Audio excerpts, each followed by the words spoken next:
Hey crafty people, it's Tash here. Welcome back to my channel. Today I'm going to be doing rainbow silhouettes in 3 ways and I'm going to be using Altenew's Craft Your Life project kit for June 2022, which is silk art. So I love this kit. I absolutely adore the stamp set. You get this really quite huge solid image stamp, and I decided that I was going to use that to create silhouettes 3 different ways, and because A, it's pride, and B, it's my favourite, I am going to be using rainbows for all of these cards. So I'm going to start with card number 1. I'm going to make a really quick and easy rainbow black background. So we've got no blending going on here.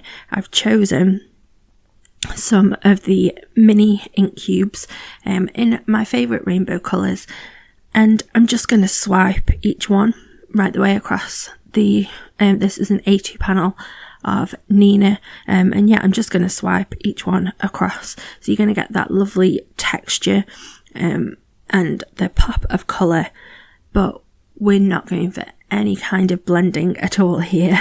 So I started with the green just because that was going to be the middle of my rainbow, just to try and help me even it out to make sure I got all of the colours, which I kind of failed at a little bit because there's not much red, but it works out in the end, I promise. So I did go back in with a couple of the colours just to deepen the colour a little bit, because I just felt like there was too much white showing through, especially in that red. So it's a super quick and easy way of making a background, and it doesn't have to be rainbow, you could do it with any colours. So next up I'm going to do a more traditionally ink blended background. Again, rainbows, because that's what I like. And we're going to work, start off with red in one corner, and I'm going to work right the way across the panel, but I'm going to go in a diagonal sort of way, and this makes it a lot easier. I haven't got to worry about making my lines level and straight, because that's not what I'm going for. So I didn't necessarily start planning to go in an arch shape, but it just kind of evolved that way, and I started to really like it, so that's how I continued it. So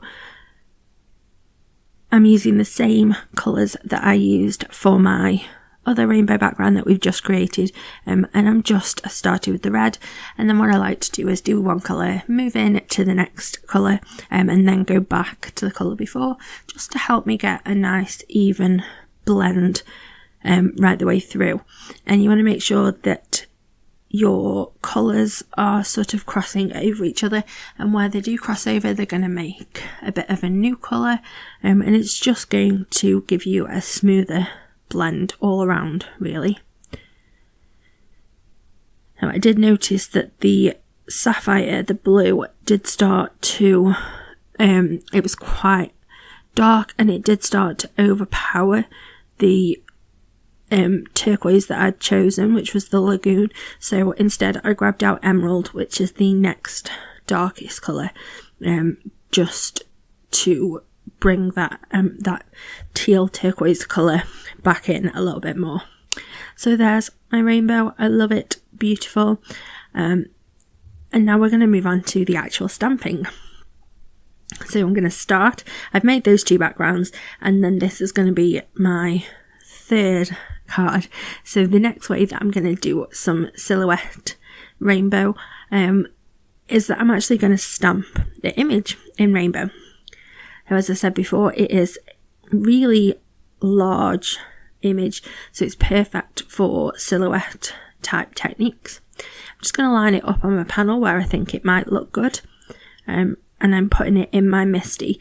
Now it doesn't have to be a Misty that you use, but I would highly recommend that you use some sort of stamp positioner, because we're going to be stamping different parts of this image at different times so that we can add the different colours in.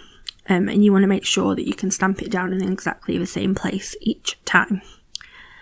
So I've conditioned my stamp with the stamp conditioner, and then I've added some red to the top of the image, and then just where that red is going to end, I've grabbed just a mini blending brush just to soften that edge a little bit, because I don't want to have any harsh lines. This is going to help with the blending, and it's going to do the same thing as we did with crossing over those colours when we are ink blending them.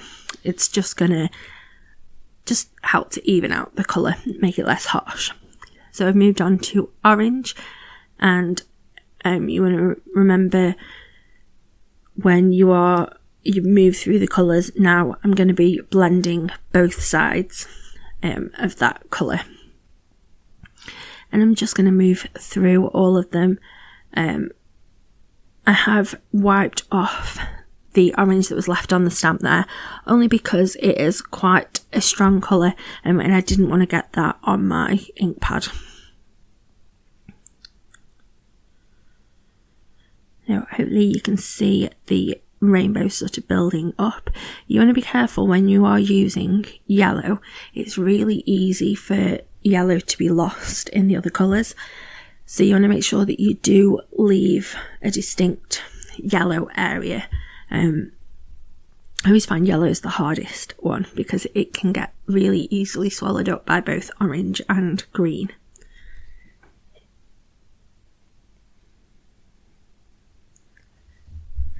Sorry, my asthma is not brilliant at the moment, and I keep getting out of breath just talking, which is very frustrating.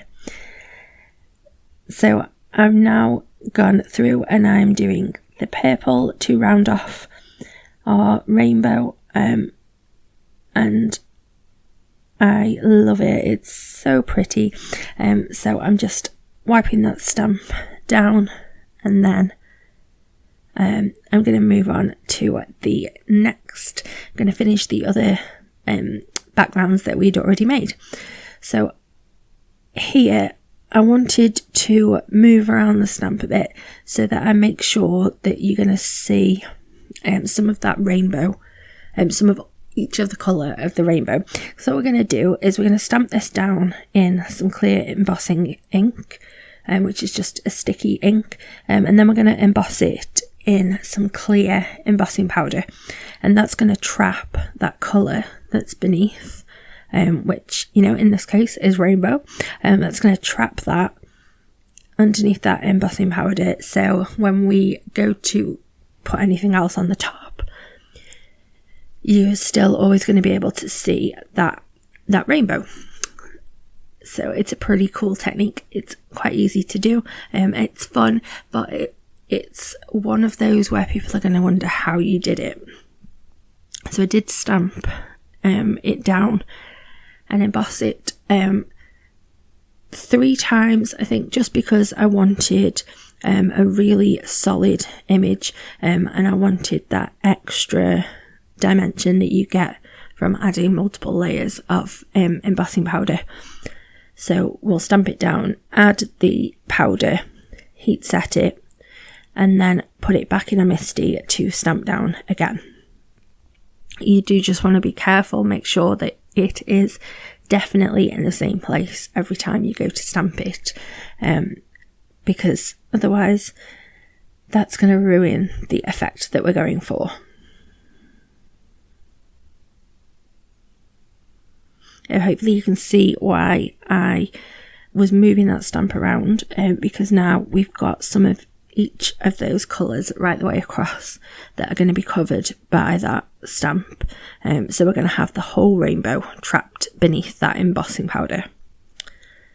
You can tell that the clear powder has melted when it goes clear. So you see it's quite sort of frosted, white when you first put it on, and then once it's heat set it will turn completely clear, and you can just see that beautiful colour below it.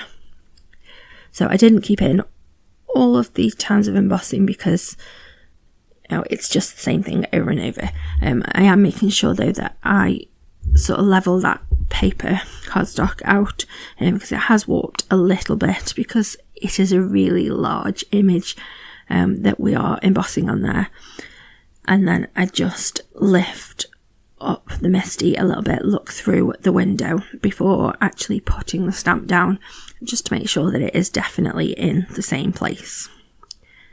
Again, the magic of that embossing, I love it.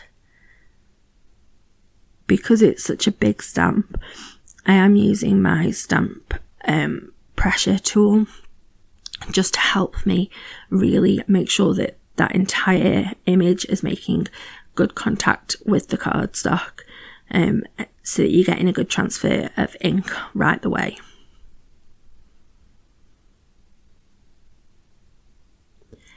Now that we have that beautiful rainbow trapped, now we're going to move on and do this one, then we're going to come back to that. So I've got the sort of messy rainbow no blend ink swipe version. I put that in my Misty, and I'm again going to stamp down this large image, and this time I'm stamping it in Obsidian pigment ink. So this is a really nice deep black ink, and that's really going to cover that colour that's below it.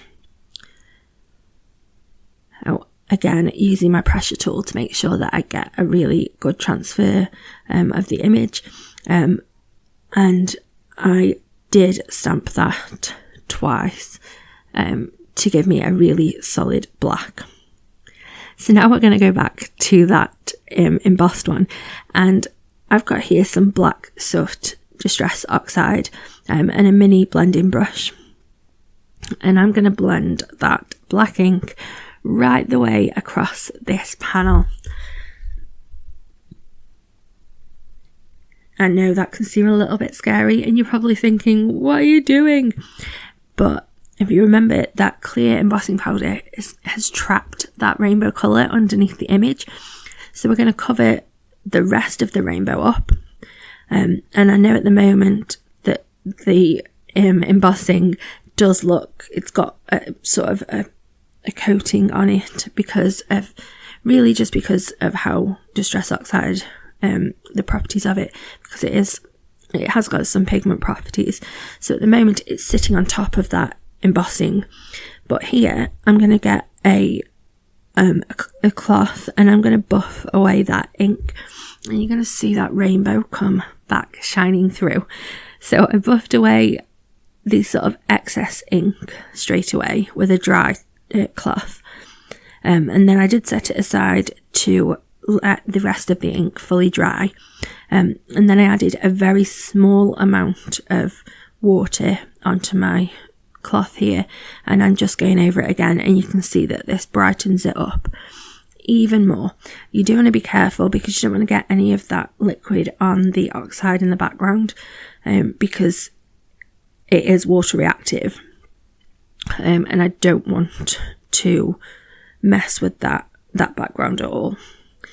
So the black soot, it's not a really fully dark black, but that wasn't what I was going for. I quite liked the sort of dusky grey black that I've got there.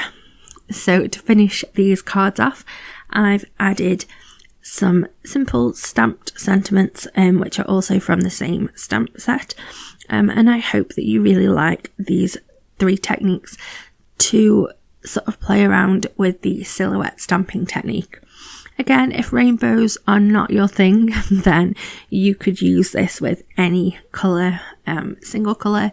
You could even do these things on pattern paper. That would be a quicker way of achieving that, without having to make the backgrounds in the first place. So let me know which is your favourite style. Do you like silhouette stamping? I feel like it's kind of making a bit of a comeback at the moment, and I am all for that.